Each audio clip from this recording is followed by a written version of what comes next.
All right, everybody, we'll start. Welcome those of us that are here to the 5th of June meeting of the Te Puna Kōrero meeting. Let's start with the agenda. First up is our karakia. I'm going to ask the Mayor to lead us in the karakia, but we'll all join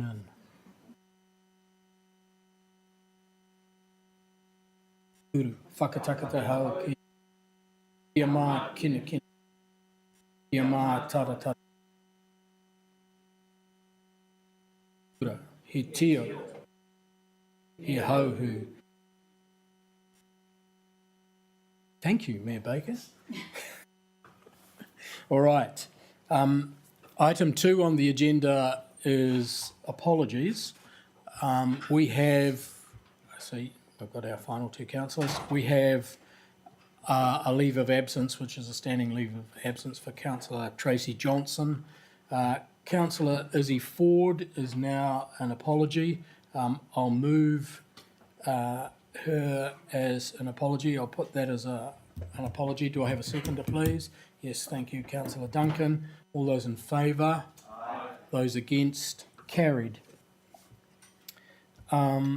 This week, I've checked, there is no public forum. So we'll now move on to conflict of interest declarations. Are there any conflict of interest declarations? Sorry, I'll go back. We are waiting for Taku Parai. Do we have any? So I'll just put him as late at the moment. No, here he is. Thank you, Taku. We were just, I was starting to get worried. Oh, good. Okay. So conflict of interest declarations, are there any? No. I will then move on to notification of extraordinary business, and there are no items of extraordinary business that I've been made knowledgeable about this time around. And so that moves us to the confirmation of minutes of Te Puna Kōrero of the 22nd of May 2025. I'm going to move those minutes and ask for a seconder. Thanks, Councillor Trillin. Are there any corrections to those minutes?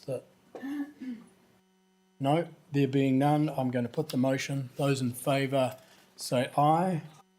Those against? Carried. So that moves us to item 7.1 on the agenda, which is Cannons Creek Library. I'll move the report to open it for discussion. Do I have a seconder, please? Yeah, Councillor Hayward, thank you very much. I'm going to ask council officers to come to the table. Now, this item is first because it is mentioned in the both annual plan and the deliberations. So we're going to cover this off first. Officers, are there any points, or who's going to make this? Are there any points you want to make about this item that we have on the table before I open it for questions? I'll pass that to Reuben. It's your paper. Okay, Reuben. You take the paper as read. We've had a good workshop on this last week. Brian is he not here today? Oh, okay. Well, I'm happy to talk about it. I've worked with Brian for the last 10 years now. So if there's any questions about the library aspects, I'm happy to answer that. Jim has all the financials and Vic knows everything about the property. So we're recommending to go with the reduced option of $4 million rather than 16 and bringing that forward in our plans. Kia ora. Kia ora. I'm going to open this for discussion now, councillors. Are there any questions or comments that those wish to make? Councillor Duncan first and then Councillor Hayward. Yeah, look, I think this library's a brilliant idea. I'm concerned about the number of extra hours we're talking about for staffing it. We're talking about another additional OPEX of about $198,000. We've just put a big exercise into cutting staff numbers, and here we are talking about increasing them. Is it absolutely vital that we increase staff numbers on that? I'll ask officers. Yeah, I Wendy, might you answer go. that. This library would be larger, and there was a desire expressed, once you build a new library, you're inclined to get more customers and you're likely to need extended hours. The operating costs for staff are indicative at this stage, but so we would refine that over time. But that is always an option to close those down. Cannons Creek would be our most popular library. Well, that and Whitby are both very popular libraries, particularly for children. So we think we need the space, and we think if you're going to invest in it, it makes sense to staff it so that people can use it. But it is open to refinement over time. Okay, and one other question. On page 37 in the statutory requirements, it says we consider that a library is within the purposes of a recreation reserve. We consider that, but is it? Yes. It is it? Thanks. Good answer. Yeah. Councillor Hayward. Atamari and Matua Upoko me he kai kaunihira katoa. I have no questions, but I do want to speak on this, seeing as I seconded the motion. I'll begin by thanking the officers who have worked on this proposal.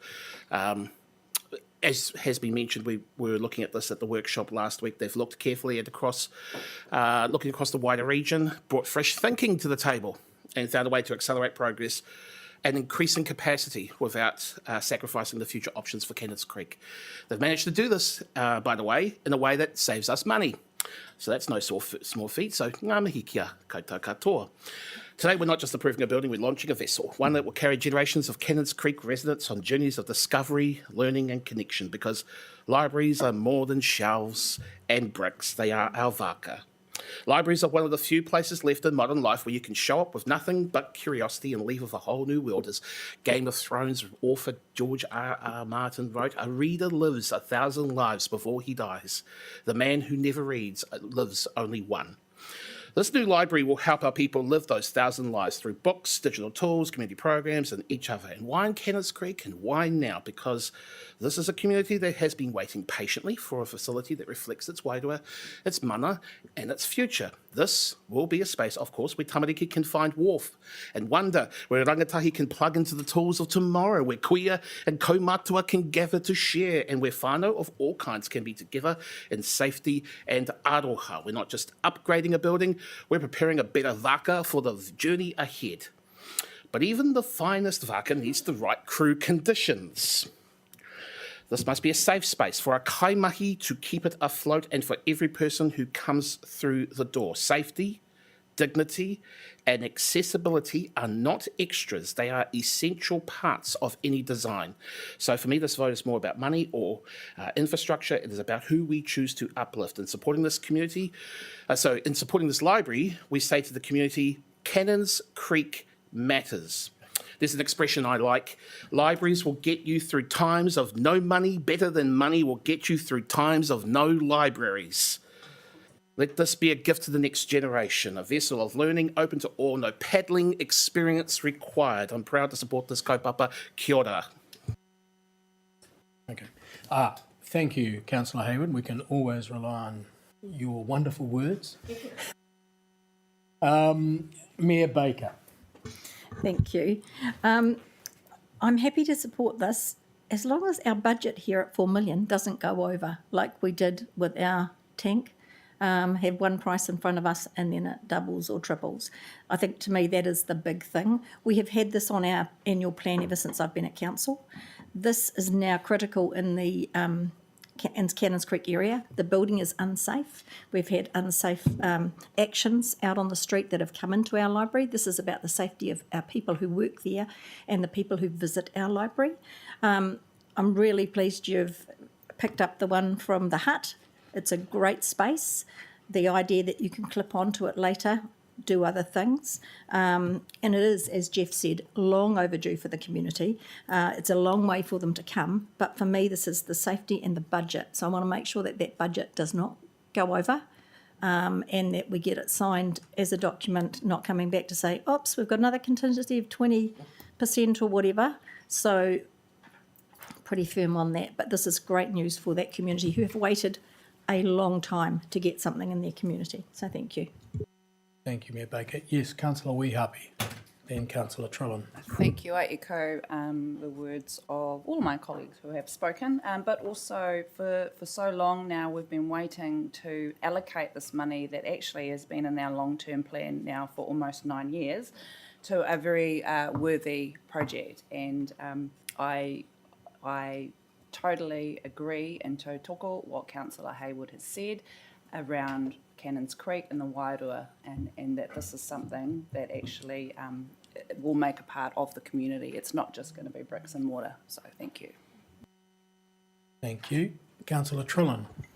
Yeah, thank you. Very much support this. Any hesitation that I would have had about it, I think, is probably alleviated by the fact that this is a modular proposal that we can expand on later. I think this is really sensible. We get something earlier than we would have otherwise gotten, and we have the opportunity to expand it if we do want to go out to a larger type facility in the future. So to me, this feels win-win. I just really want to thank officers for bringing this to us, this new information. I think this is a perfect example of you get better information, you make better decisions. We're able to do something better than we thought we were able to before. And to me, that's a no-brainer. So thank you for that, and I'll be supporting it. Anyone else, councillors? Yes, Councillor Waddle. Yeah, thank you, Councillor Leggett. I totally agree with everyone that's spoken previously. I think this is fantastic. Drove through Cannons Creek on my way to council this morning, and this will bring a light to an area that has needed some shining beacon for some time, and I think it's a great option. I just want to know, we say here that we've got the 20 million set aside for the community hub project. Where will the remaining sort of 16 million fall in the budget? It will disappear. But There's your answer. Anyone else want to talk? Taku. Sorry, Chair. Just to sort of say that Āhito really appreciates these kinds of facilities and communities. And you got the pool around the corner. You got the big park there. You've got a little hub there that I think they'll really appreciate. Kia ora. Thank you. Before I put the motion finally, are there any other councillors that want to talk? I too think this is a great idea. I note that the 0.5% increase in rates doesn't impact next year. It's the year after. And that this is actually part of our LTP. We're just bringing that expenditure forward, and we are indeed spending less for a project which seems to be, if we can put it together on budget, and I note Mayor Baker and support what Mayor Baker has said, that we need to be able to stick to our budget, and this will be a great community facility. So with that, I'll now put the motion. All those in favour? Those against? Carried. Thank you very much, councillors. So that now moves us to item 7.2, the annual plan for 2025-26. Officers have come forward. The finances. I'm going to move the report and open it for discussion. Can I have a seconder, please? Councillor Trillin. Thank you very much. I'm going to ask the Chief Executive, Wendy Walker, to speak to this before we move on further and introduce it. Kia ora, councillors. The next set of papers, this is the first of them, is about the annual plan, and also in that set of papers we have a decision to be made today about a local water done well. You've all been on the journey. This is the final stretch as we get to the finish line on the 26th of June. I just wanted to thank you for your hard work during this process, and also the staff. There always is a multiplicity of staff involved in these processes, and this year in particular has not been without pain, as we've recognised what's been happening in our community and the very large rates rise we had last year, and the consequences on our community, who many have lost jobs, and it's a very painful time in our community at the moment. So we've worked hard to get the proposed rates rise was at 10%, and you'll recall in our LTP. It rose from that point. They never go back, those budgets. So we've gone through quite a lot of internal work to get to the point that we have today, and it's been a long run. So I'm not going to really talk about the finances. These two good people here will talk if there are any questions you might have about it. But I just wanted to point out that just that we're at the finishing line, really, and that the work has been done. So with that, I'll pass. Did you want to make preliminary comments, either of you? I think you've covered it quite nicely. We've done as many deep dives across the council as we possibly could think of. We've worked with management. We've worked to try and pull together a more reasonable rates increase than the 10 that was proposed in the LTP, recognising the pressure in the community. So, yeah, just really emphasising those points. Thank you, Ian.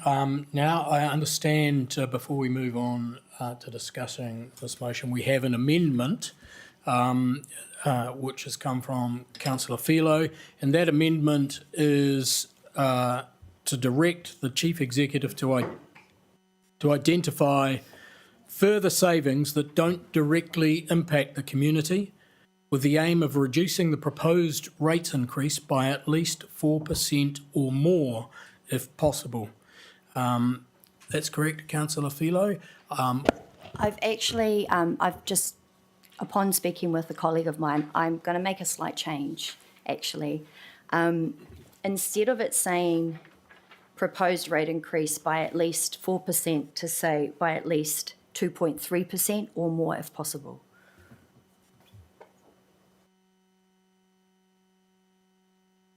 So that now reads, I'm not going to go through the whole thing again, but everyone's got a copy. Is that copy, because the one that I've got says 4%, does it say 2.3? No. Okay, so I just made it's it now. 2.3.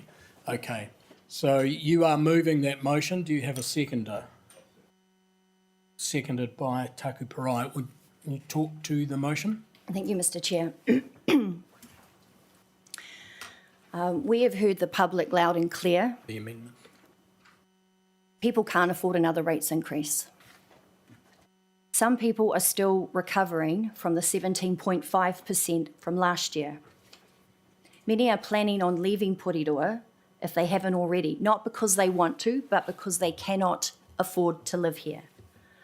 Brad Olson's data backs this up. Spending is down, prices are up, so is fuel, so is everything else. People are sacrificing, they are struggling, and they are tightening their belts. So should we. Yes, Council found savings this year, but it's not enough. We were elected to serve the people, not squeeze them, or treat them like Council's cash cow. We can do better, and we should.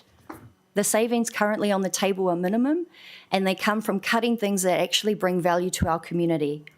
We're making small savings that have a big negative impact on both our people and our local economy. And let's be honest, it did upset a lot of residents. We can find savings without directly impacting the community, and that's what this amendment is about. Now, I haven't come empty-handed. I have a few savings suggestions to offer, which are relevant to a cost of living crisis. The first one, water transition costs. Shift the $2 million in OPEX to CAPEX. Officers have indicated this approach multiple times in this around the table. That then drops the rate from the increase from 2% to just 0.2%. There's 1.8 savings. Apply the internal savings first, so that's number 2. So over 500K has already been found. Use that before you go out asking the public for more. Those two would probably come into the 2.3%, but I have other examples as well. Number 3 is the RMA reform placeholder. So this is $1 million in the budget, but there's no detail, scope or breakdown. I don't think we should rate on vagueness. Number 4, we've drawn $42 million from the depreciation reserve, but only $34 million is tagged to the renewals. So there is an $8 million surplus gap. Where is it going, and can some of that be used to help with savings? Pipe renewals. The $19 million that is tagged for water renewals is based on outdated, inflated pricing from Wellington Water. We now know that these prices are some of the highest in the country. However, procurement, we're told, is changing. Prices should drop. So why would we rate on outdated, inflated prices? These aren't radical ideas. They're basic checks. Let's be real as well. The budget isn't balanced, and that's already been acknowledged. We've accepted that because we know that things will improve with the water entity over time. It's not an ideal, but it's the approach we've chosen. In closing, this is a cost of living crisis. This is our responsibility. We can't get blood from a stone, and our residents are tapped out. I know of you, some of you will say this is irresponsible, but it's irresponsible not to ask for more savings. Some of you will say it's tinkering around the edges, but if you're a pensioner choosing between food and rates, it's not small. If you're a young family watching your mortgage roll over, it's not minor, it's everything. Everyone here holds real decision-making power. Let's use it to do the right thing. We need to be able to look the community in the eye and say we did everything we could, because right now we haven't. Thank you, Councillor Philo. Before I ask for questions from councillors, I'm going to ask officers to respond, if they will, or Wendy first, to the things that you have raised directly about savings, so that we've got information in front of us. Today you're being asked to approve the budget for the annual plan so we can meet our statutory obligation to set rates by the end of the financial year. I was at pains to point out that we have done deep dives everywhere in the organisation, and the ideas, Councillor, that you've put forward are not new ideas, and are ideas that we've canvassed. We're already running a very substantial unbalanced budget, and we carry financial risk into the future if we alter that. Probably, though, the thing that is most relevant to me is that we simply don't have enough time to settle this between the paper. You're finalising the document today. You would have to make the decision about where those savings were all sitting today. I don't think you have enough information. We have canvassed many of these ideas in the past, so I can't practically see a way of doing this. These are the sort of amendments that we expect early in the process so that we can manage your expectations. And that's why we generally have workshops in December, which we did last year. The draft annual plan is an opportunity for you to settle these things then and to establish those expectations so that we can meet them. We simply can't meet these expectations. I've only just received this amendment, so this is not something we can settle in half an hour around this table. So, happy to take questions. Yeah, thank you very much. So we have Councillor Trillin first. I have some comments to make, but if anyone, I guess, has questions in relation to what Wendy has just said, that might be better first. But if not, I'm happy Does to anyone have any questions from... we can ask questions on the issues raised, but I'll allow you to make your comments first, Councillor. Right, thank you very much, Ross. I'm really unimpressed with this amendment. That's why I spoke to you about some of my concerns before this meeting, Kathleen. I'm disappointed that we're discussing it now. We've gone through a really thorough and difficult process to put together this annual plan. And in difficult times, we've managed to prioritise the most important investments that we want to make, while also proposing the lowest rates rise in the region. We've worked really hard to find savings through better efficiencies, reprioritisation, and making some really tough choices. We've proposed further potential savings that we've consulted on with our community, and we're going to discuss those today. Those have been carefully crafted and costed. I'm very proud of the work that we've done, and I think that we all should be. And I'm also very thankful for the hard work that our officers have put in around this as well. What I'm not thankful for is an 11th hour amendment, first notified to the rest of council and our officers at 9 p.m. last night, that seeks to find further unclear cuts while also not impacting our services at all at the very end of this process. And dropping that from 4% to 2.3% doesn't change the problem here, I'm sorry, especially given that we're only getting this detail now in the meeting. The time to have this discussion was before we went out to consultation. This is an amendment for us to have our cake and eat it too. And every single person around this table knows that that is simply not possible. Making a change to the annual plan this dramatic, this late in the piece, with no clear idea of the ramifications, would be incredibly poor governance. It would be irresponsible. Totally. Of course, we all want a lower rates increase without impacting any services. Of course we do. That's why we've gone through this process. But we've already gone through it and we found the savings where we can, as we've heard. It isn't as simple as just saying, find more savings.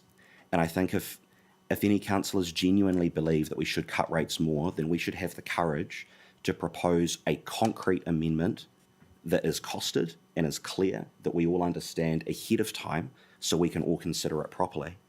What's being proposed here is that we somehow magic up a savings that totals 3 times what would be achieved if we agreed to every single proposed cut on the table today. That simply isn't realistic. I'll go a step further. I'll say bringing something this vague and this undercooked to the meeting, where we are deliberating on key proposals that we've been working on for months, is actually disrespectful to both us as a council and also to our staff that have worked incredibly hard on this proposal. I say I'm unimpressed because I do not believe that it has been brought before us in good faith. I think that if Councillor Wheelock was genuine in finding extra savings, she would have brought it up well before 9 p.m. last night, and the amendment would have included clear, costed direction on specific cost savings. It's disappointing to me, but this feels like election year politicking. Councillor Wheelock knows that this is an impossible amendment that we are not going to support, and by bringing this amendment, she gets to say she voted to bring down rates by another 4%, while the rest of us voted that amendment down. We all know there is genuine pain in our community right now, and we all feel the weight of that responsibility to ease that pain.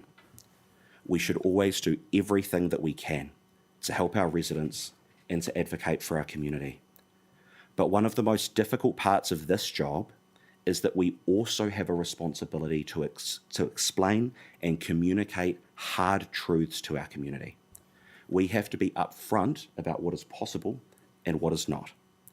Failing to do that doesn't take the pain away. It exploits it for political gain. The truth here is that there isn't just another 4% or 2.3% or whatever percent rates cut that we can just magic up. We have to make hard choices. This amendment simply does not align with that reality.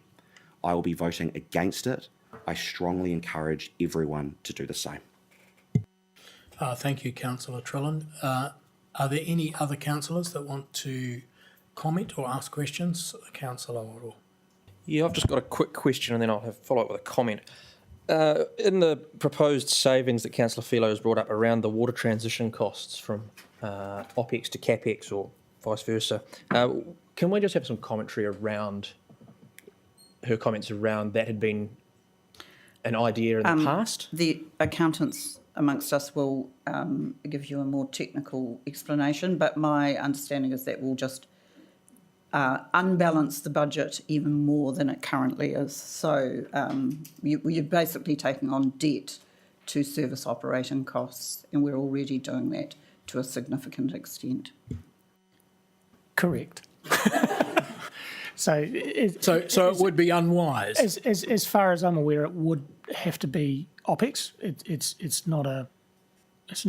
It wouldn't fit the definitions of CAPEX as I know them to be, and therefore we have to expense it, hits our P&L and adds to the already significant unbalanced budget issue that we would have if we didn't rates fund it. So you're going down, to put it simply. Fantastic. Thank you. That's cleared that up for me. Look, just to pass comment on this amendment, I think we've had 2.5 years in this council chamber as this council to robustly find savings or make solutions, and to have an amendment passed that's not even 12 hours old sent to us is a pretty weak way of going about things for our city, and it really undermines the council around this table and the council officers and our ratepayers. So yeah, I will not be supporting this amendment. I think we've had ample opportunity to make savings and have these open discussions around this table at every point along this journey, and unfortunately today is not the day to be bringing it. Thank you.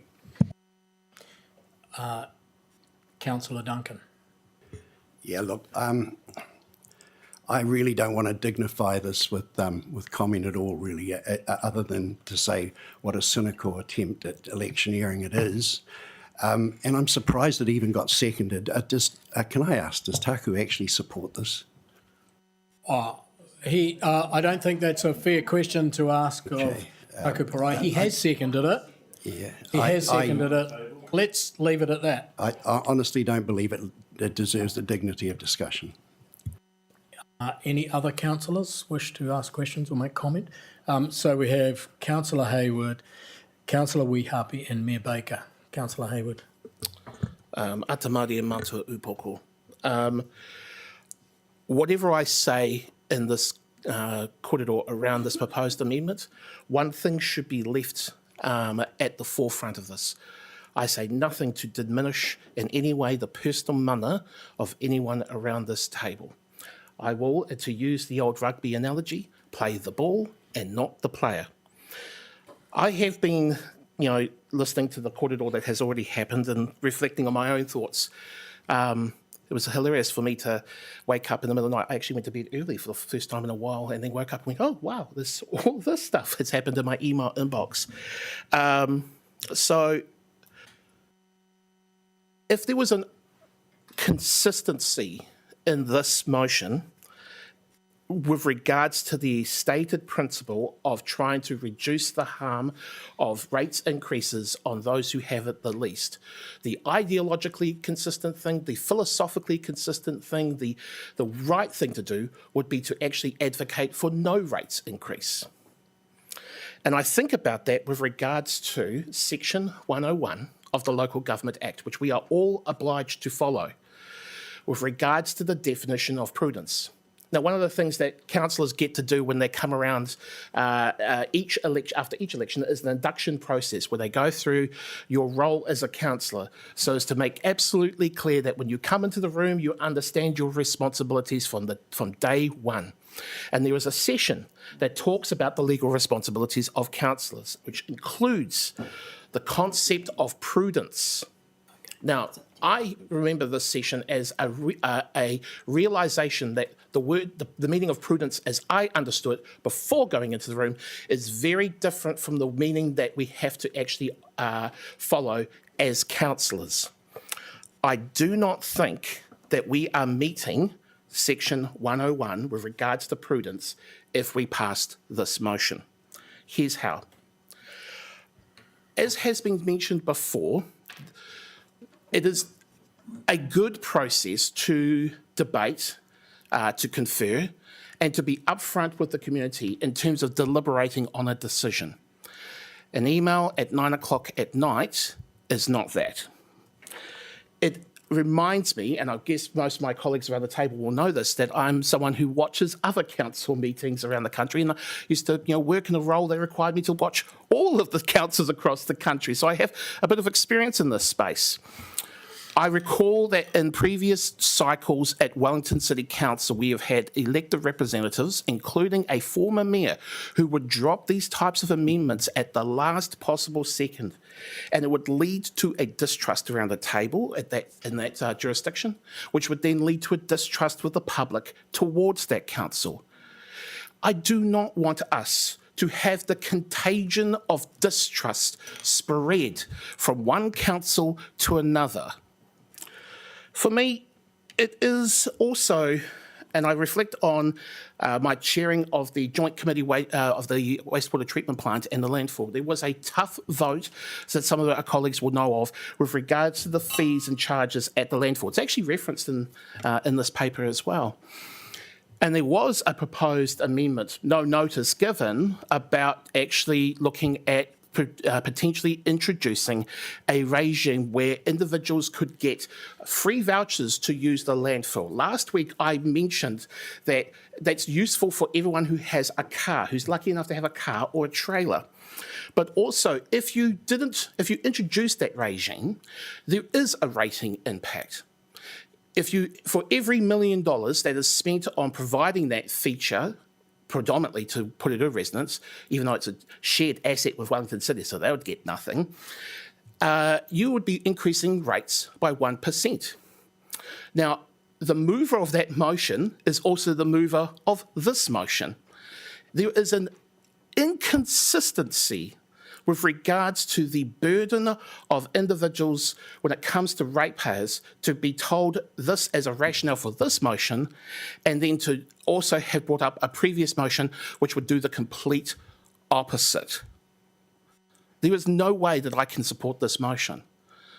I wish that there was a way that we could have this conversation. I wish we had a time machine so we could go back and have this conversation back in time. But we don't.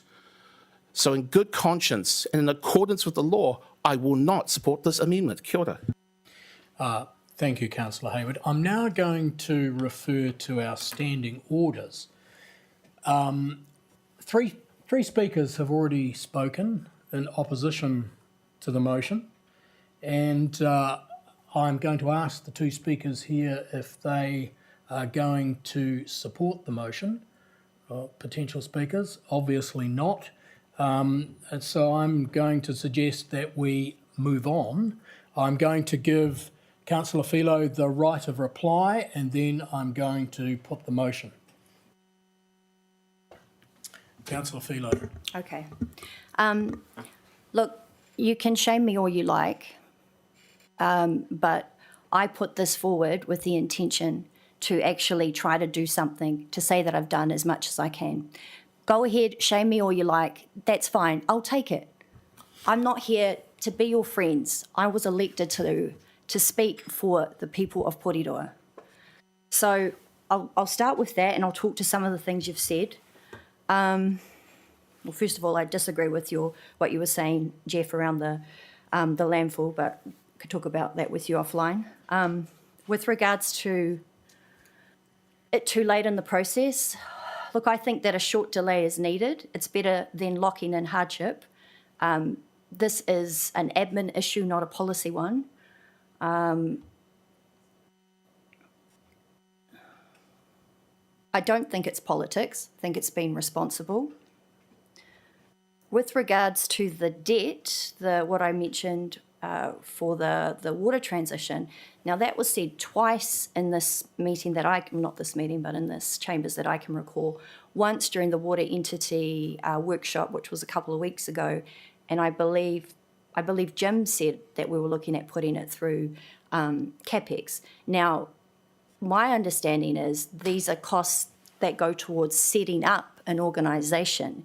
They will not be costs that the people can use straight away, and so that's why they fell within the CapEx. Do you recall talking about that? Thank you, Councillor. I can't recall exactly the conversation. Maybe it was Mike. It was one of you. Ian is absolutely correct. We're fiddling the books here a little bit because this is a genuine expense. That is the way you would treat it in the accounting, proper accounting treatment. I would add that we've already seen over the last year that we thought we had a 10%. We were starting with 10% increase. It ended up at 15%, and we had to claw back from 15% to get down to 6.75%. I think Yeah. I understand what you're saying. I think you've already answered the question in terms of that. That's something Sorry, that I'll would go need back to to be what I was saying. expensed, not Yeah. capitalised. Yeah.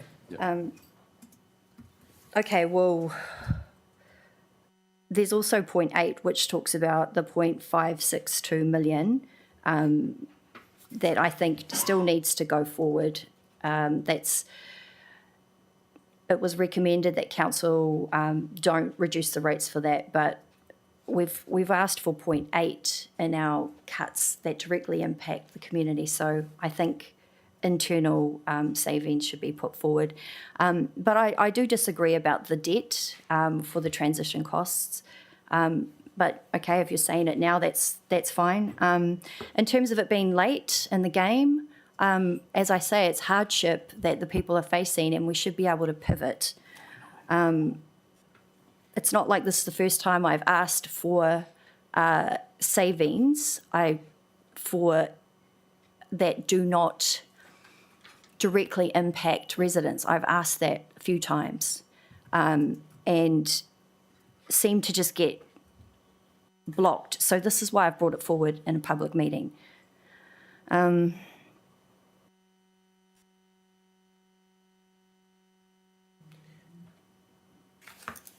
So Look, I'll leave it there. you're going to leave it there. Yeah. Look, thank you, Councillor. Thank you, councillors. There are no further speakers. I am now... No, I'm sorry, she's had a right of reply, and we won't have any other further speakers because you'll be... you know what you'll be saying. Absolutely, standing orders do apply. I'm now going to put the amendment, and so the amendment before us was that we direct the Chief Executive to identify further savings that don't directly impact the community, with the aim of reducing the proposed rates increase by at least 2.3% or more if possible. All right? I'll put Point the of motion... order, Chair. Sorry? Point of order, I'd like to call for a diversion and for votes to be recorded. Absolutely. Votes will be recorded. All those in favour of the motion, please raise your hands. Yeah. Those against the motion?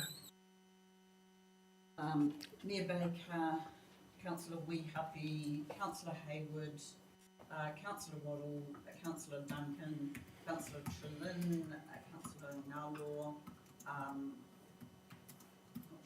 Councillor Leggett? Ataku, I assume, abstaining? Okay. Right, I declare the motion does not pass. Right, is not carried. So that moves us to discussion on the motion that we have before us, the recommendations. The finances, a substantive motion now. Councillors, do you have any questions that you want to raise about relating to the recommendations, to what we have to agree to regarding regulatory fees and also CapEx budgets and other capital budgets. Councillor Duncan. Thanks very much for this. It's comprehensive and really well worked out. One thing as I went through it that really concerned me, and it's another mandate from government, the KiwiSaver cost in there was 200,000 a year. Is that what it's going to cost us extra now? Not for next year, because it's only 3.5 for the last 3 months. Okay, so but in future years, But it will, yes, yeah. Holy when it steps up to the 4%. Yeah. No, other than that, no. Sorry, Graham, can you just clarify? I think it was 400,000, wasn't it, the impact? Yeah. Yeah, Yeah, annually, once it gets into full force. yeah. Sorry. 400,000, which is how much on rates? It's just under 0.5%. 0.5%. Yeah. So another pressure. Yes, Councillor Hayward. Kia ora matua upoko, question for officers. In this paper, it is obviously talking about our carryovers, but one of the areas which obviously has something that is personal to me, well, not personal, but in terms of personal advocacy, is the position around the shared pathway at Onepoto to Wenera. Now, is that covered in this document, or is that covered in some other part of the document in terms of the assumptions to not continue with that project? Can I just get confirmation with regards to this paper? That is now next year, but the year after it was still left in, but it's unfunded. And so we moved in terms of within the annual plan, the timing of it, so we've shifted it out another year, but it's unfunded at the moment. Okay, I understand. Thank you for that clarification. Councillor Philo. A couple of questions. Are the 2025-2026 renewals being paid using cash from the depreciation funding, or is council borrowing for them?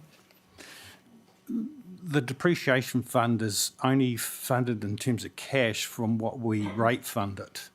So we rate fund 84% effectively of depreciation. So a lot of it is unfunded. And in the LTP, over the 10 years, that depreciation reserve was going to be about a $300 million negative. That means we're spending more out of it than we're putting in. And that's part of the issue with the catch-up which we're having to do through the renewal program, mainly within the waters. So for the current renewals for this coming financial year, will they be debt funded, or will they be paid with cash from the depreciation? From the depreciation funding. They'll mainly be borrowed. Borrowed? Yeah. Okay, thanks. Second question, the annual plan, I brought this up before, it showed within the financials, it showed that there was 42.78 million taken out of the depreciation reserve, but there's only 34 million going to renewals. So I was just wondering, where is the 8.5 million going? That'll be interest on the negative reserve. Interest on the negative reserve. Yep. So that would be, would that be under the interest expense? Yeah. So that was about 16 million. So you're going to put the whole 8 million of the 16 million, that's an interest expense. Well, there's that, and there's the repayment of the loans as well, comes out of that reserve. I can go through the detail offline with you, Councillor. There was another one, but I can't remember. So, councillors, any other questions that you have? Can I just make sure, sorry, Chair, there was the amendment which was circulated this morning around the vesting of the asset of Botany Park. So I just want to make sure that you take that on board, because that fundamentally changes some of the financials. So I just wanted to make sure you're aware of that. So when adopting the budgets, we need to adopt the amended It's not an amendment, it's just a table. change. Sorry. So we don't have to put an amendment? Okay. So it does not impact rates? Correct. For next year. What does it do going forward? Well, it's really just a timing change. The LTP assumed it was going to be vested by 30 of June this year. So effectively it's moving out by 2 or 3 months to next year. So for the annual plan, the impact on that really is that the depreciation, there'll be 2 or 3 months, it won't be depreciated. That's really the only impact. But it's got to be flowed through the financials, and because it's such a large number, as you'll see in the attachment, it's a big number because we are getting a large asset for. We're only putting in the 10 million, which is our contribution to it, and we get an asset worth quite a large number. Okay. Can I just add to that? Sorry. So there is a quid pro quo in the annual report for this current year. So in this current year, we had planned $75 million worth of vesting asset revenue. We won't receive anywhere near that in this current financial year, but we will receive it next financial year, and that's why we need to put it into next year's annual plan. So it's entirely a timing issue between this year and next year. Yeah. Okay, Councillor Hayward, I'll... Two questions. One is just in regards to the point that's just been raised with regards to the depreciation of the vested asset.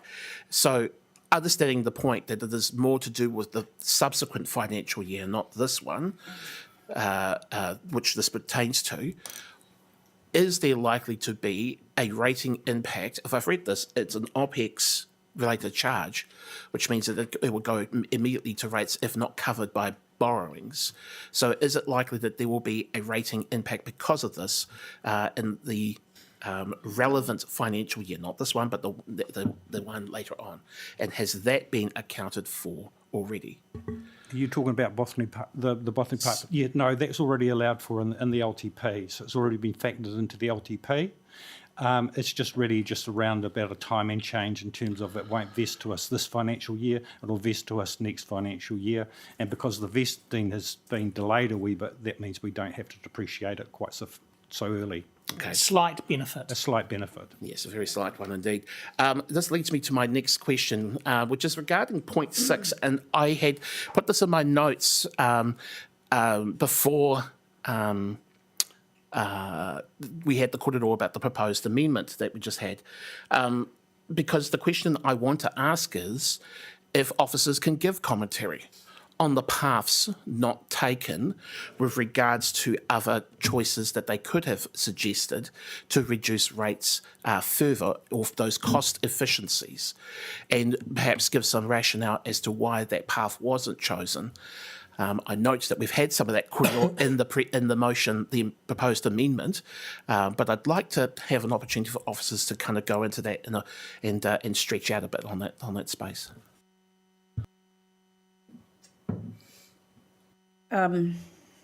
So we did have a workshop on where we had found savings, and some of those are service level reductions that obviously we consulted on.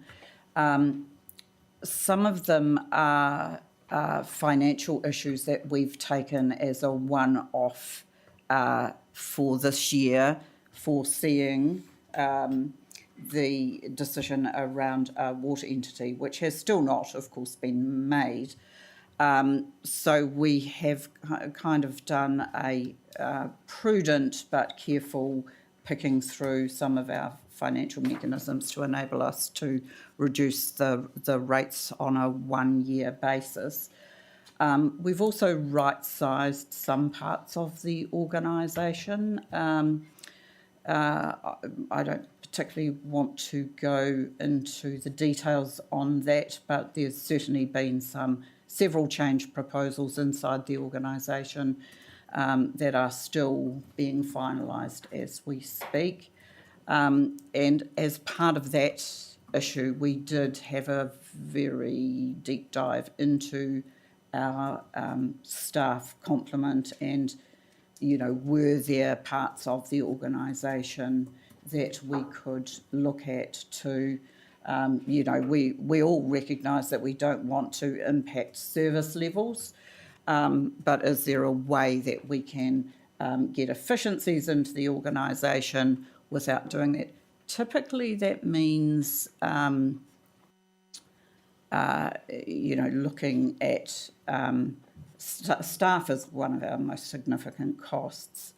And there's certainly opportunities in the future. AI presents some opportunities. They're not with us right now, but they do offer that. But the flip side of that, of course, is that it impacts our workforce that rely on income. So, there will be a balancing act in all of these things for the future. So that's where we mainly looked for savings. We didn't do... there are possibilities we could, and we probably should do, for our long-term plan subsequent to the water decision, decisions around what service levels we actually want, because that's where most of the savings are. You can't cut out 20, 30, 40 staff without impacting service levels. And you need to consult on that. The community needs to understand where those service level reductions will occur, and do they agree with them, or would they prefer to carry on paying a higher level of rates to ensure those services continue. So it's not typical to do the level of analysis that we did this year in the annual plan. Other councils have been a little judgmental about our ability to reduce rates quite so much as we have, but we have taken seriously the particular circumstances in our community. So, and there's I don't know if I can be more explicit than that right now without a list in front of me. But so I don't know if that's answered your question, Councillor. It's at least attempted, and I appreciate that. Thank you. No more questions. Councillor Fila, I'll allow you one more question. It was around the Wellington Water and how they're going, they're looking at their procurement and they're looking at ways that they can improve that, and we're assuming that will mean better pricing, better competitive pricing and better tension. So how will, when they've done their analysis and they've improved in those areas, how will that change things for us? Can you give some commentary around that? Yeah, Wellington, through you, Chair, that's a really good question, and to a certain extent, we are beholden to the information flows that we get from Wellington Water with regards to that particular drive for, efficiency and procurement improvements. But I would just point out their funding requests are at a higher level than what we've been able to provide them. So in other words, if they were able to create efficiencies internally within their procurement and so on, the logic would suggest that they are able to get more for the money that we're giving them, rather than we would be able to reduce the money. Does that make sense? Are you saying that you think so the money that we've put aside is obviously it was priced a while ago before the value for money reports came out. That's correct? We've been on this path since December, pre-Christmas, yes. So is what you're saying is what they're saying is the savings that they will find will be that with the money that we've budgeted already, they will be able to do more with the money. Is that what you're saying? I think if they are able to generate efficiency or get better at procurement and so on, then they should be therefore able to get more done with the money that we give them, yes. Through the Chair, though, I just want to clarify, we've had no commitments from Wellington Water in terms of being able to do more work with what they've got. If I recall, for example, one of the big projects going into the carryovers is the sludge project. That has already been reduced from 42 million down to 28 million, and that's been done through value engineering. So efficiencies through that, I can't comment on Wellington Water's efficiencies and inefficiencies. We've all read their reports. We all have our own opinions about that. but where I see we get the most value is where we are smart working with them around making decisions around scope and what we do. So that's a good example of one that I think we're going to hear about later at some point. So I don't know what efficiencies will flow through to us because they haven't committed to anything, as far as I'm aware. Are you okay with that? I mean, I think I recollect that Wellington Water sitting around this table undertook to come back to us, so we will get information on the sorts of matters that you are raising, Councillor File. They have undertaken to do that. Yeah, so I was just for saying, us. what will that look like then in terms of our financial? Our budget is fixed. Our budget is fixed. It will not mean a reduction in our budget. And as Pat Doherty pointed out, we've got such an asset issue that you could spend double what we provide them. And, you know, and hopefully under a new water entity, we will be able to make some inroads into that asset issue. So it's not an issue that can flow back to us, but the idea is to get value for money. People have mistakenly seen value for money, and savings is the same thing, but it's value for money. You get more for the amount of money you put in. Are there any other questions, councillors? I'm now going to... Sorry? Certainly you can make a comment. Sorry. Mayor Baker. I'm supporting this report. We've worked on this, it's I think 6-8 months, even longer. We all want to bring our rates down. Nobody wants rate increases at what we've got them advertised. We have brought down what we can. Standard & Poor's have just told us that this council is doing really well with its financial management, and the council as a team are working well to do what we can for our city. So I think we do work well, and we are our residents as well. You've got to remember that we are residents. None of us, we try so hard to get these down, and we are trying hard. And I think this is the best we've done at the moment without reducing more staff, and we didn't put that out. We reduced what we were doing in our transport budget. We've lost a lot of staff there. We have really tried hard. And I apologise that it's at the level it's at. We are still lower, but I'm more interested in what's right for us as a council. And we are working hard, and I'm hoping that we can continue to bring rates down. So going forward, but I will be supporting this paper. Sorry, that was a rant. Yeah. I'll allow, given that it's a critical... No, that's fine. I'm going to allow Councillor Weehappy now so she can...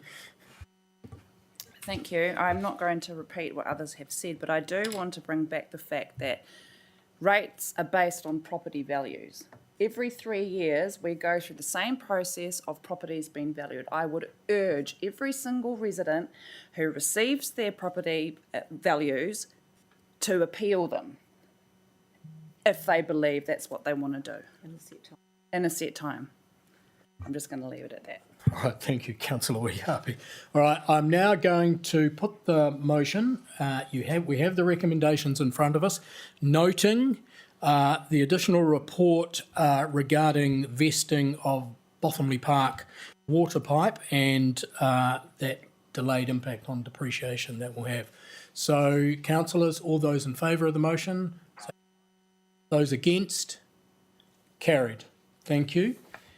Let's now move to item 7.3 on the agenda, which is the annual plan 25-26 deliberations. Just before we start, I want to thank all those submitters, all those that have submitted to this plan, and those that came to speak to council in person. And your feedback is shown in this paper, and we do read and appreciate it, and it does impact the way we think. So I'm going to put the motion. I'm going to ask for a seconder. Do I have a seconder? Thank you, Councillor Waddle. I'm now going to, I'll ask officers to, if they want to if they have anything to say in terms of the motion and what we've got before us. Thank you, Chair. No, not really, other than to say engagement went as planned. We had more engagement online than we did at our face-to-face events. We held 12 across the city. Just some other highlights from engagement. We received 343 submissions. We received 24 video submissions, all from people under 18. We also reached a younger demographic than we have before, with just over half of our submitters between the ages of 25 and 45. In terms of the key proposals, there was a majority support on each proposal.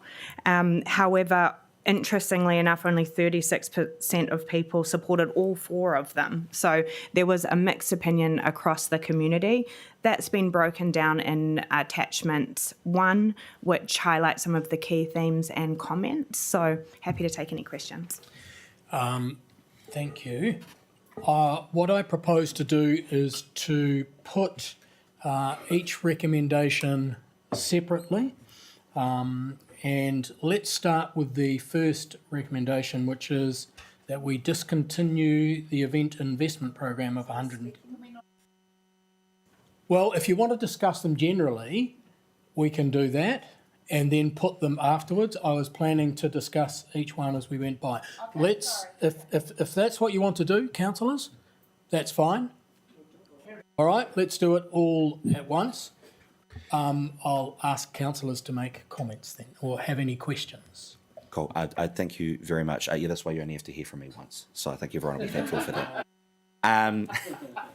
This has been the decisions we're making here are ones that I've agonised over a bit, and I think all of us have, and I think represent that we're pushing as hard as we possibly can to find savings wherever we can. And I acknowledge that if you look at the numbers of the submissions that we received, that there was a majority in favour on each.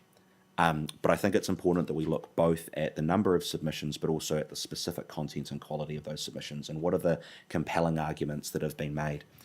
And I'm looking to save costs wherever I can, but there were 2 of the particular recommendations here that I felt there were really compelling submissions around on the basis of the quality that I will be voting against, and I just wanted to signal those. The first is I will be voting against discontinuing the event investment program. I think we heard some really good feedback from our community and from event organisers in our community about the benefit that this program brings to them, and by extension brings to the entire city. And these are the sorts of things that can create signature events for the city that draw people here, that make people proud to live here. And for the comparatively small amount, from a rates perspective, that we put in, the benefit that our community gets back from that, I think it's worth it. And I think it's important to remember we have all of these conversations at the moment around, we've got to stick to our knitting, we're going to do core council business.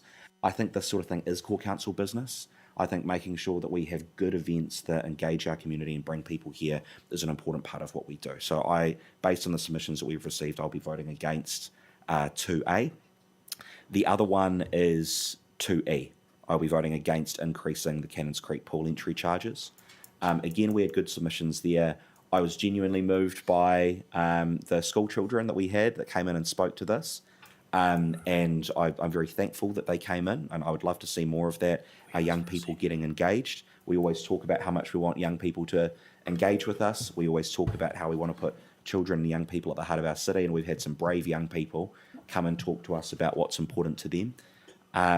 But it's not just because of that. I think this is the right thing to do. In a cost of living crisis, something like access to a swimming pool, being able to learn how to swim from a safety perspective, that's core council business. So those 2 particular elements I will be voting against. The others, I recognise that there were some very good arguments why we should potentially say no to them, and it's really, really tough, but we have to make some really tough decisions. And I'll take, for example, something like the Chamber of Commerce grant. I think we heard some really good submissions around the benefit that has to the city. The comment I'd make on that one is I won't dispute any of that for a second. The question for me is about whether or not it's appropriate that council is providing that funding. And in this situation, when we're trying to find every way we can to save money and stick to our core council business. I think this is a valuable organisation. I don't think it's appropriate that council provides that funding, and that's where I've tipped there. I won't go through everything, but that's the broad thinking that I have, and those are the arguments I've found really. So that's how I'll be voting. Thank you, Councillor Waddle. Trillen? Oh, sorry. You're the seconder, Councillor Waddle. Councillor Weehappy, I'm just looking at everyone. I guess everyone will want a chance to talk. Councillor Weehappy first. Thank you. With my surname W, I usually go last, so that's very helpful. Thank you very much. Two things that I wanted to discuss, and the reason why I will not be voting in favour. Just to let you know, I won't be bringing any amendments to the floor today, but I will be voting down for myself, the paid parking. Now, for me, there's not enough economic activity happening in our city centre to be able to, justify the increase. So many people, including staff, are not parking in Cobham Court anymore, so there's no foot traffic for these businesses. Now, unless you're a church or a gym, which most of the time people go and park after hours or in the weekends, for me, there's just not enough activity happening to justify an increase, so I will not be voting in favour of paid parking increase. The other is the Cannons Creek pool. I agree with Josh. I don't need to go on and on and on about this. I think that's a huge benefit and a core business for our community. Now, I disagree in regards to the investment program and any grants. So I just don't believe that as a council we should be handing out money for grants, because a lot of the time, a lot of this money is funding for staff. It's funding for people as opposed to events itself. So I just don't believe we're in the business, really, we should be in the business of giving out grants. So that is the way that I will be voting today. Thank you for listening. Thank you, Councillor Weehappy. Mayor Baker, do you want to go next? Yes. Yep. I do. Thank you. Both speakers have been really good. I'm with Councillor Weehappy on the parking. I will not be supporting that. Since our staff have moved out, it's been great not having them parking over there, to be honest. That made it look really busy, but the foot traffic has dropped.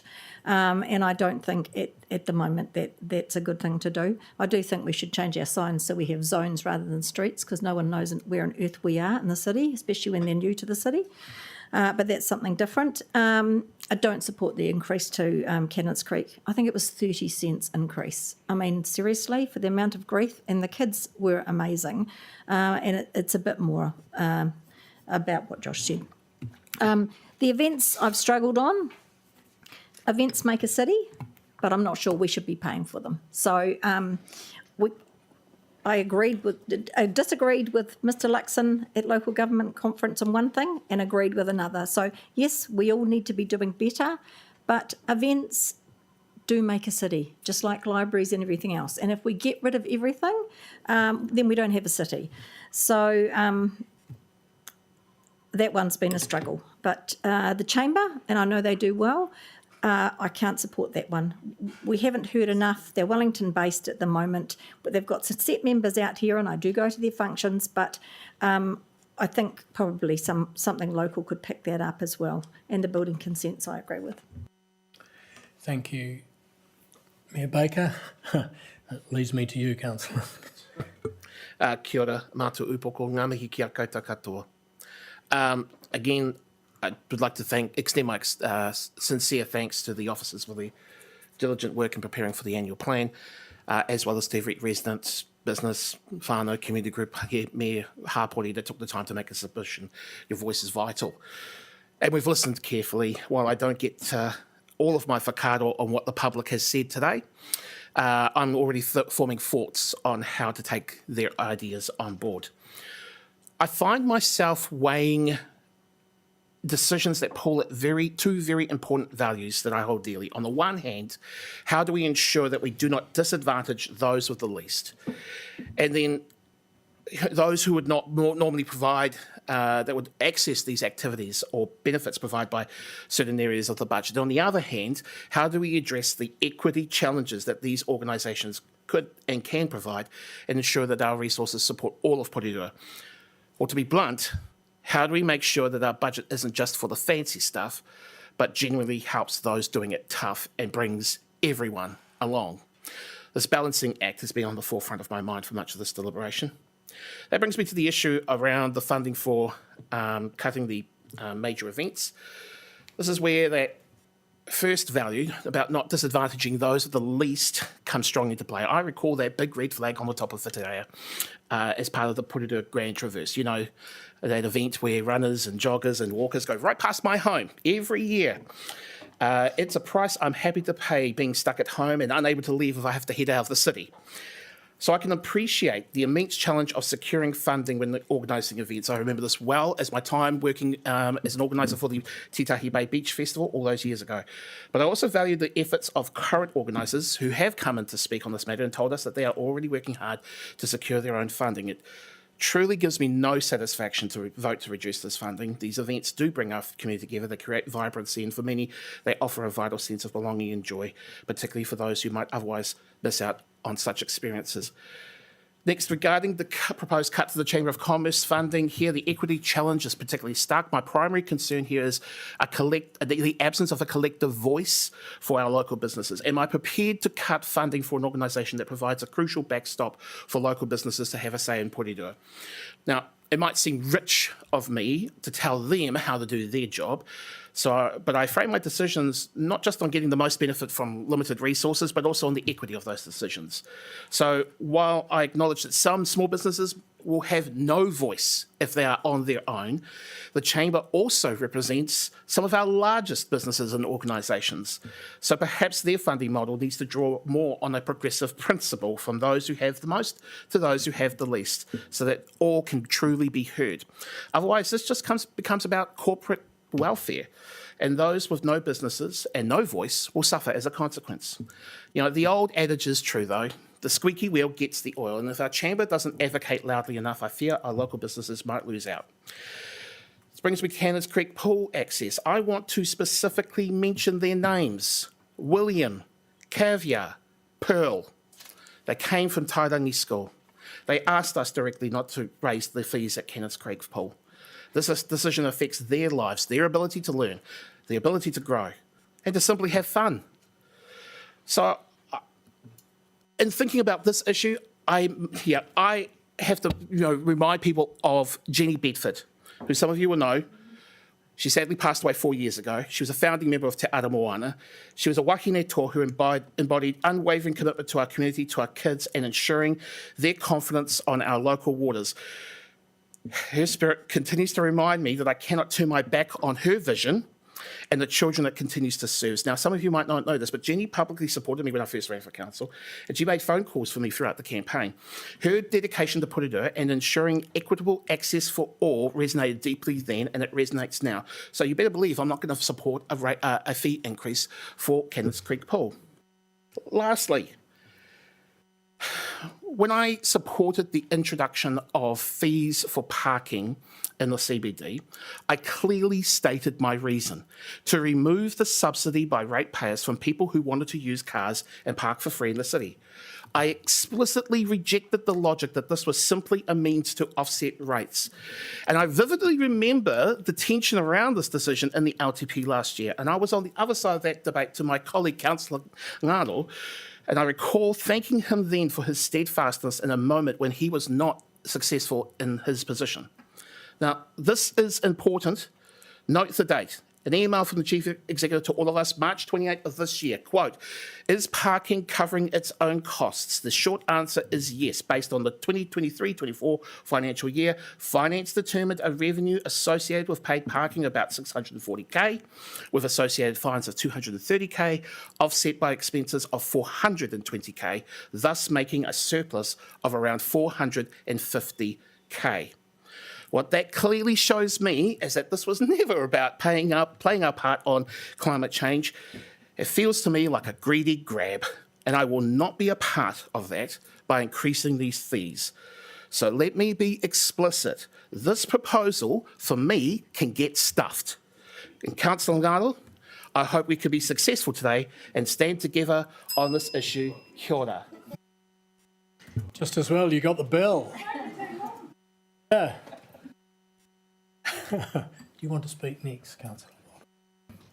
Thank you, Mr. Chair. I'll just briefly cover over my feelings around these 5 consultation points. I think we heard from the people from the Grand Traverse around how important our funding is to them, and the fact that what our contribution to their event has been since its inception has not changed, and they've been able to find the additional money to grow the event and get it to where it is now is a testament to the work that they are doing. Those of you involved in community groups know how hard it is to find grant funding at the moment. It is drying up, and it's going to get harder. So where we can and where we can help, I think we need to for our city. This brings people into our city, makes people want to visit our city, it makes people want to move to our city. We have a great city, so I will not be supporting the discontinuation of the event investment program. Point 2 around the Chamber of Commerce grant. Look, this is small fish, but small fish count. And talking to local businesses, they haven't seen the value of an out-of-town Chamber of Commerce. While this Chamber of Commerce does represent its members well, a reduction in their funding will only see a minimal increase to their membership fees. And some businesses I spoke to have talked about the work that our council economic development team play in providing the links that a Chamber of Commerce do, and they believe that our council is the way forward. That obviously, puts pressure on our team, but we've got a good team in that space. The third one here, around hourly parking in the city, I supported this when it came to us 4 or 5 years ago, and I stand by that decision. What I made comment to myself in my mind around that is, look, we've set this fee at what it is, we're not going to put it up. And I will not be supporting the increase. I feel what we have is right, and it is covering its own back, as Jeff has so kindly pointed out. Building consents, yes, I will support that. The consents are down at the moment. We are in a tough time for every aspect of the community, but we need to make savings, and so I will be supporting the building consent hourly rate increase. Now, this final one was actually the most challenging one across the consultation around Cannons Creek Pool. Only 55% supported increasing it, which is pretty close to half, sort of on the fence around it. And to approve a beautiful library for this community and to then slap the increase on fees to the pool isn't, I think, right. This is a community pool. Fee increases should be applied to the big public access pools that draw people in from out of our community. And so I will not be supporting the increase to Cannons Creek Pool. Councillor Duncan. Well, look, I wouldn't die in the ditch over any of these, actually. But we did ask officers to sharpen their pencils and find places that we could make savings. And if we don't put these impacts onto people, they'll pay it in their rates anyway.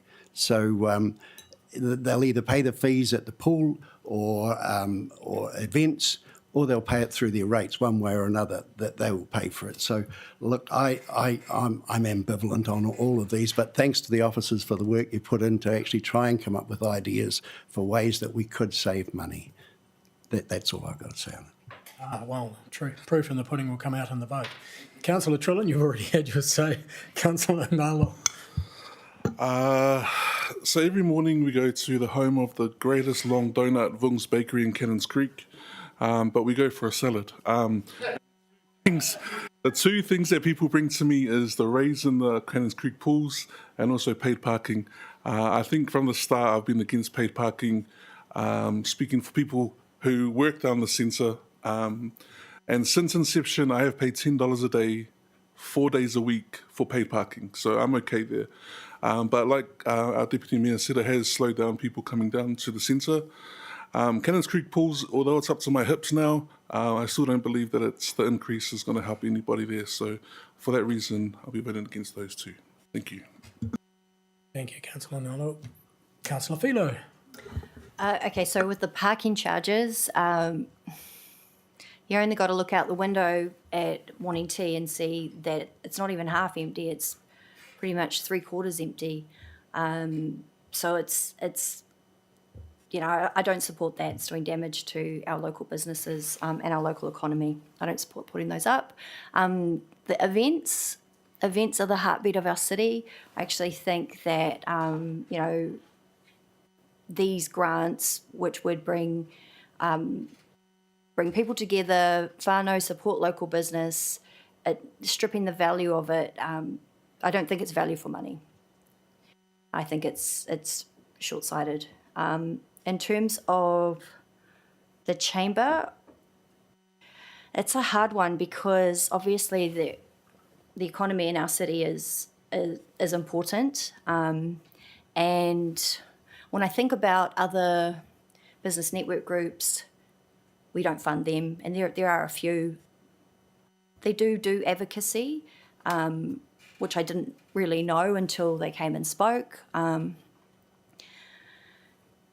But yeah, it's not necessarily our core business, unfortunately. And I do think that our economic team, I've also heard really good things that they do from many businesses as well. Building consents, this was a hard one because, we heard from Brad Olsen that construction is one of the biggest industries in our city, and to apply this pressure that they're already under, it does seem like a bit of a handbrake. In terms of the Cannons Creek pool, I don't support that either. Thank you, Councillor Philo. Taku, do you wish to? Okay. The only comment I make is pennies and pounds. So I'm going to put... Yeah, I did. I said pennies and pounds. So you'll see what that means. Or, for those of you who are younger, cents and dollars. Right. Very helpful, I was. I'm going to put each of these recommendations individually. I suspect we can have a raise of hands on each of these rather than ayes or nays. So I'm going to put the 2A, discontinue the event investment program of $110,000. So all those in favour of discontinuing, please raise your hand. That's 3. Those against? Not carried. You've got that? 3. So raise your hands against. So 1, 2, 3, 1, 2, 3, 4, Taku 5. 5. All right. All right. Item 2B, discontinue the Chamber of Commerce grant of $60,000. Those in favour of discontinuing the grant, raise your hands. Ooh, sorry. 1, 2, 3, 4, 5, 6, 7, 8, 9. That's unanimous, everyone. Yep. Carried. Item 2C, increase the hourly parking rate by 50 cents. All those in favour of increasing the rate, raise your hands. Those against, everyone else. Councillor Philo, you're against. We're now on item D, which is to increase the building consent hourly rate to $270. All those in favour of that increase, please raise your hand. Those against? 1. Carried. And this leads us to E, which is to increase Cannons Creek pool entry charges by 25%. All those in favour of the increase, please raise your hand. So I'll be the odd person out again. I said pennies and pounds. All right. Those against? Not carried. Thank you, councillors. Thank you, councillors. That was very... Point of order. Yes. Sorry to be the stickler, but I don't believe you've had a vote on regards to point 1 of the recommendations. Well, okay, I'll put that we received the report. Yes, I'm assuming we did receive the report. All those in favour of receiving the report? Yep. Those against? Carried. So now I will... So can we just see what recommendations we have now so that we... So as I understand it, we've received the report. We will not... What's on the events program? Discontinue is, that was lost. It was lost. 5 vote against. 5 votes Yeah, to discontinue. yes, so that was lost. Lost. 2 B was carried. is carried. Discontinue the Chamber of Commerce grant. Increase the the hourly parking rate was Carried against. lost. Lost, yeah. Increase the building consent hourly rate to $270 was carried. And increase the Cannons Creek pool entry charges was lost. Only you agreed. Well, you don't have to rub it in. Yep. But feel free. Okay, councillors, so we have noted those recommendations and we have made our decision. Thank you very much for that. So that now moves us to item 7.4, which is the rating policy review. And this is about the business park small unit rating package. Again, I want to thank all those that submitted on this. Unfortunately, we didn't get to talk to anyone, but thank you to the submitters anyway. I'm now going to move the report. Thank you. Seconded by Councillor Hayward. Officers, I'm going to invite you to speak to this report again. I know if there's anything extra that you want to say, we understand the recommendations, and this is a way of impacting our commercial ratepayers. Thank you, Chair. Not really. We've consulted on this. Unfortunately, we didn't get really much response. And the only other thing, as I mentioned in this report, is there's a slight change in the numbers in terms of the units which would be eligible since we went to consult, because there's some new units on board, but I'll just take if there's any questions. Through the Chair. You want to speak? What's not on the paper, and we did some analysis around the relative rates that these small parties are making relative to other parts of the region, and that analysis did indicate that we had a reasonable premium on those, so this would bring it back in line to attract economic investment back into Porirua. So it's make it a more level playing field. Thank you. Any questions, councillors? All right. If that's the case, there being no question, I'm now going to... You do have a... Not a question, just a quick comment, and this will be quick. Yes. I just wanted to, in deliberating on this, I wanted Mickey, someone who actually will be affected by these changes, a man named Chris Johns. You might not know him, but you'll know that of his work. A little while back, I brought in little signs as examples of how to rename our streets in Porirua. He did that, Mahi. He's a specialist in CNC, and he's actually available for work, so anybody who needs anything like that, he didn't pay me for that. Thanks for the advertisement. The point being is that while he will have his particular concerns about the funding and decisions made by the council, I'm noting that he had a particular concern about what was it? Hiluxes that are being purchased by fleet cruisers, Land Cruisers, are being bought by the council. I'll follow that one up separately. Thank you. Yep. Yeah. That said, I think that for people like Chris, this is the only way that they can actually have a set space that they can carry out their work. In the workshops, I talked about the issues of water usage. I talked about the potential inconsistencies with those who have businesses in their homes. We will continue to debate those issues. But on this, I am supportive of wanting to, as has been pointed out, levelling the playing field. Kia ora. Thank you, Councillor Hayward. I'll now let Mayor Baker say something as well. Thank you. No, I fully support this because we called for developers to come out and do more small buildings for our people out here. And the developer who did it got caught up in that and didn't realise the rating policy. So those people who are working out of those small spaces were getting charged too much rates for the size of the space they are in compared to the region. So I fully support it. Thank you. I agree. I think this is a correction that needed to be made, and I therefore support it as well. I'm now going to put the motion. All those in favour? Aye. Those against? Carried. Thank you very much.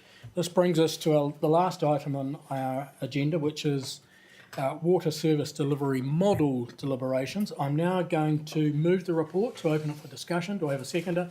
Councillor Duncan. As you will see, we have an amendment from Councillor Hayward. Councillor, you've moved that amendment. Do we have a seconder? Councillor Trillin. Councillor Hayward, would you like to? We have that amendment. Okay. Let's do that. Before we allow you to talk, Councillor Hayward, let's have Mike talk to us and introduce us around the deliberations paper itself. Thank you very much, Mr. Chair. Just a quick intro.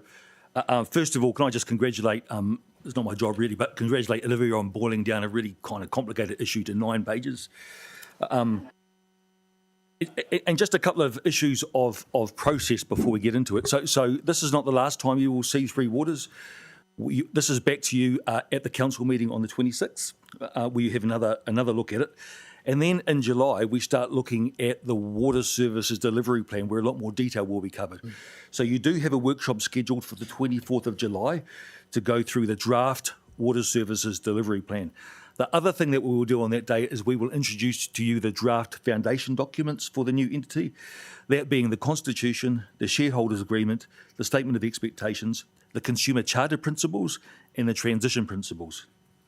If you need a further workshop around that time, we're more than happy to accommodate that, and we will schedule that. But that's set down for the 24th of July. Then we very quickly move into the need for us to actually lodge with DIA. So we will be coming to you at council on the 21st of August to seek a formal resolution so that we can lodge our water services delivery plan proper with DIA on the 3rd of September. And on the evening of the 3rd of September, both Olivia and I are going overseas, taking leave. Now, the next key milestone that happens is on the 1st of October is the new entity establishment phase starts, so that it can actually start operating as the new entity on the 1st of July next year. So you can see there's a real critical path that we're following here, and this is just the first milestone in the critical path to get us over the hump on the 3rd of September. Now, with respect to the report itself, can I just draw your attention to a couple of things? The first, you will notice that we have included a rec around affordability. There's no getting over, and I want to be really clear that when you add together rates and water, it will be a higher cost than the current cost that people are paying in rates. There is no getting over that. Now, Porirua itself actually has the least affordable profile when it comes to investment in water. That's because we don't have a CBD and because of the state of our assets, among other things. So we've popped in there a noting recommendation around harmonisation. We think is the way to address that.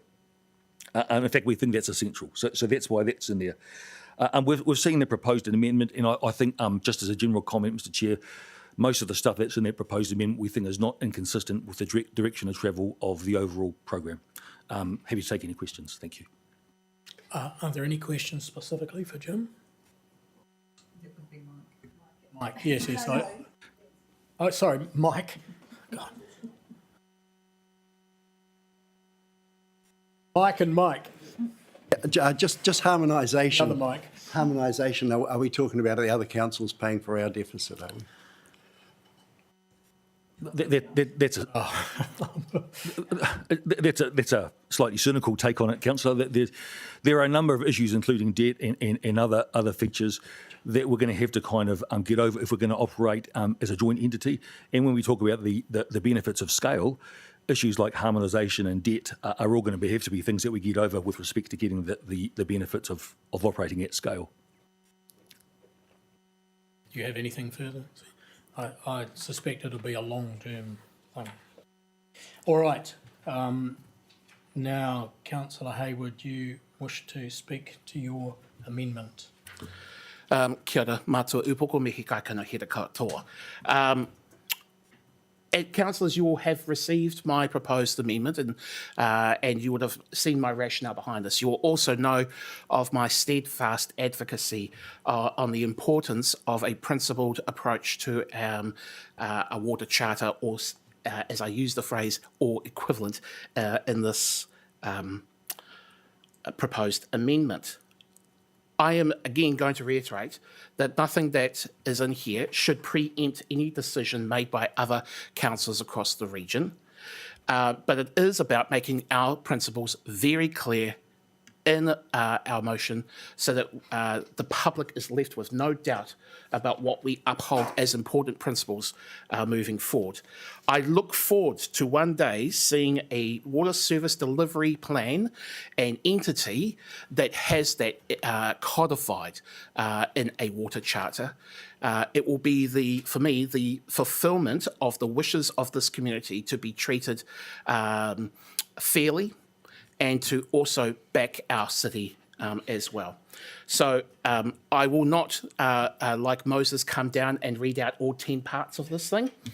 But I'm sure that everybody else will I'm sure that afterwards we will go through that in detail. But again, none of this is inconsistent with what I have been saying in workshops, in meetings, kanohi kite, what have you.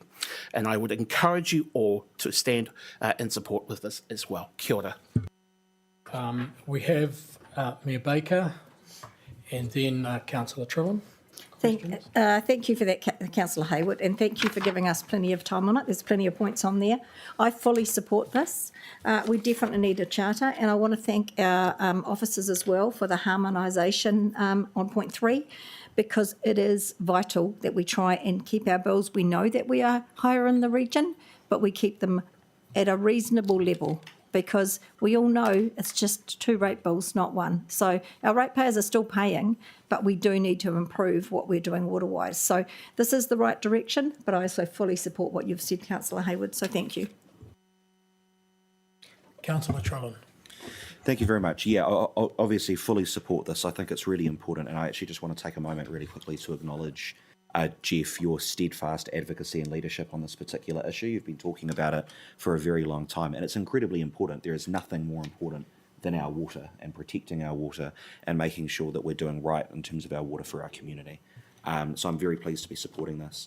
And in particular, I do just want to draw attention to, not going through all of them, but that headline, number 1, water as a public good, that is the core principle that goes through all of this. I think completely understandably, there's some concern in the community around any change about how water is owned and operated, that could be putting us on a path towards privatisation. And I really recognise that. I understand those concerns. I've got confidence in this process. I don't think we're going down that pathway, but I think every extra barrier we put in place, every extra degree of reassurance we can give everyone in our community that that's not happening is incredibly important. And I think it is critical for the social licence for something like this as well. So I think this is really important. I really hope to see a similar approach taken across the other councils in the region as well. And I guess just to wrap up, and I won't need to speak to the core motion after this as well, that the main thing I'd say about the core proposal here that we're looking to proceed with, it's about time. I think we've been heading this way for a while. We know it's going to be what's best for our community. We know that it's not going to actually push costs actively downwards, because they're all projecting up for a very long time because we've underinvested for a very long time. And there's only one way to turn that around. I've talked before about how the thing I was the most proud of in our previous council term was, I think, the leadership we showed as a council in beginning to properly turn that ship around and doing the funding properly. And this is the next natural step in that, and we're continuing on in that process. And I think we can all be proud of that. So I'll be supporting this, and I'll be supporting the core motion. Thank you. Thank you, Councillor Trillin. Any other councillors wish to ask questions, make comments on this? I will make a comment. Jeff, I could be picky, because there are one or two things in there which I could probably comment on, but I won't, because I think I agree with the principles that you're talking about, and your heart is in the wrong place, and you've articulated what others around the table are. What did I say? Wrong. Oh, wrong place. Freudian slip, man. Your heart, it's pounds. No, your heart is in the right place. My apologies. So I will be supporting this amendment as well. Thank you. So, with that and my misspeak, I'm now going to put the amendment. All those in favour? Those against? Carried. So that brings us, thank you, Jeff. So that now brings us to the motion that we had on the table on the recommendations. Do I have... I just want to speak briefly to the substantive now. Yes, to the substantive. Because I didn't get a chance to talk about harmonisation. I share the sentiments of other councillors around that, and I understand the concerns of Councillor Duncan with regards to what that would mean for other users across the region of a shared entity. But also, bear in mind, in the negotiations that have been happening between each of the councils, other councils have sought to have some provisions made that would advance their positioning. I think of, for instance, Wellington City with regards to their position around debt and contribution to the new entity. That is a very big concession that other councils across the region have made. I think it would be entirely reasonable for those councils to equally understand the burden that sits on us relative us as water users compared to the rest of the region, and they would also seek to find that ability to concede and negotiate. Order. Thank you, Councillor Hayward. Anyone else? Councillor Philo, you wish to speak to the substantive? Yeah, I'll speak to the substantive. I'll be honest, I haven't always been 100% sure about this approach, and I still do have concerns. In a perfect world, if I had my own way, I'd prefer that council could afford to manage this ourselves. But that option wasn't on the table, and of the two, I have to say that I don't want the version of the status quo that we've seen, what that delivers, and I don't want to keep pouring money into a model that hasn't been working. So I will be voting in favour of this, but I want to be clear: it's not a blank cheque. Water is too essential. It's not just another utility; it is a lifeline. We cannot afford for this to become some invisible or impenetrable entity that no one can get to when things get wrong. It can't be something that operates in the background, out of sight and out of reach. People need to know where to go, who's responsible, and how to hold them to account. I support the conditions. I'm putting this forward with my support, but with those conditions. And it's good I saw them in Jeff's amendment. There must be transparency, there must be accountability, and it absolutely must be affordable. I'm happy to support if those values are clearly built into the statement of expectation. I think Councillor Hayward's amendment's a good step in that direction, but we need more than a good start. We need strong follow-through. And crucially, we need to ensure elected members aren't locked out, that there are still levers we can pull when something goes wrong, because relying solely on the regulator without a way for local voices to step in isn't enough. So I want to see mechanisms that make sure our city and the services delivered in it are looked after properly. So that's the spirit in which I'm supporting this today. Thank you, Councillor Philo. Councillor Duncan. Yeah, look, I support this. It has to happen. Page 91, though, ongoing costs, talks about stormwater on council-owned reserve land. Have we resolved that? Mike? The issue with our reserve land is often it can be reserved for a number of different purposes, be recreation purposes, stormwater in this case. And so the short answer to your question is not yet. There are going to be a number of things that we need to sort out over the transition periods. So that is the one area that is not as cut and dried as perhaps the other two water areas, because there's a whole bunch of stuff around land ownership and access to land as well. So that's something we'll be focusing on during the transition period. It's not 100% clear yet, which is why Wellington City Council was really keen to have a look at stormwater itself as to whether that should actually be in this package or out. Any other councillors? Yes, Councillor Weehappy. Thank you. Just very quickly, just wanted to say that water actually should be a basic human right, to be fair, and we must continue to look to honour our commitment in ensuring that it's improved, or the water quality is improved going forward, whether you're drinking it, flushing it, reusing it, whatever. Kia ora. Thank you. Councillors, anyone else? I fully support the substantive. I would like to, along with others, thank officers for the work that they've put in so far, I think, and the Chief Executive and the Mayor. There's been a huge amount of work on this, and I look forward to the development plan when it comes to us in due course, the water services delivery plan, should I say, because I know there's still a lot more work to go into that. But I think we're headed in the right direction. I don't think there's any way we could manage these assets on our own independently. So I'm all for this. So with that, I'll now put the motion. All those in favour? Aye. Those against? Carried. So there being